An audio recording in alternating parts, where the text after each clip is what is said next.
The program that you do monitoring groundwater, if somebody wants to get involved with that, how do they do that? Really simple. We've got a one-page application. Technically, it's 2 pages if you go on each side. You fill it out, and it's a liability waiver, is what it amounts to being. But it doesn't cost a dime. You can find out if you pass all my information. You can, send me an email, say I'm interested in this program.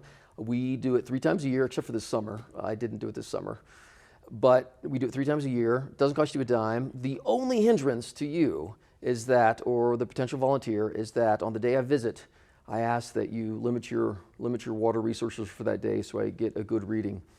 But I reach out in advance so I don't just show up unannounced. Get chased around by dogs. I have had the most amazing stories I would love to share with people someday. I should write a book about the adventures I've had.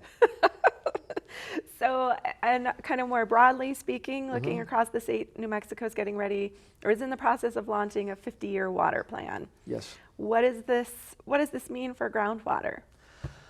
Well, the Office of State Engineer, using the Interstate Stream Commission, and the New Mexico Tech has put together this panel of highly capable and highly technical scientists to explore and basically the future of groundwater resources, of climate, of ecology, of groundwater availability and sustainability throughout New Mexico. And they recently came out, it wasn't last month, it was in August, they came out with 9 webinars which are fully available to the public.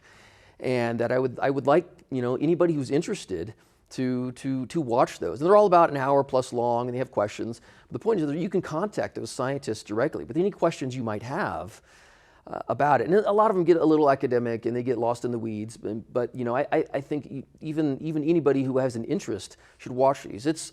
I found it to be sometimes hurtful that we are going to have to go through a lot of serious changes in New Mexico, but we also have to be very realistic about those changes we can anticipate. And I thought they did a fantastic job. I mean, it wasn't just one scientist's opinion. They get together and they're very upfront and honest about the good and the bad and the ugly, about what we're going to face in the coming years.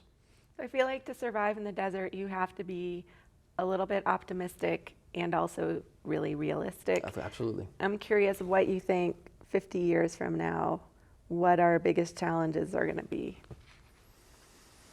Oh, getting along.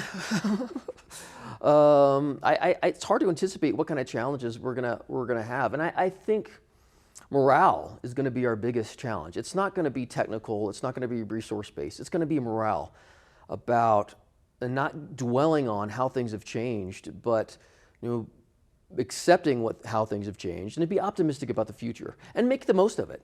And it's true that we can anticipate that our climate's going to change. It's changed. It's always changed.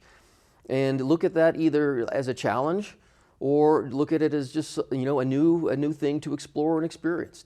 And do what you can and hope for the best and keep moving along and make the world a better place, one person at a time, one person at a time.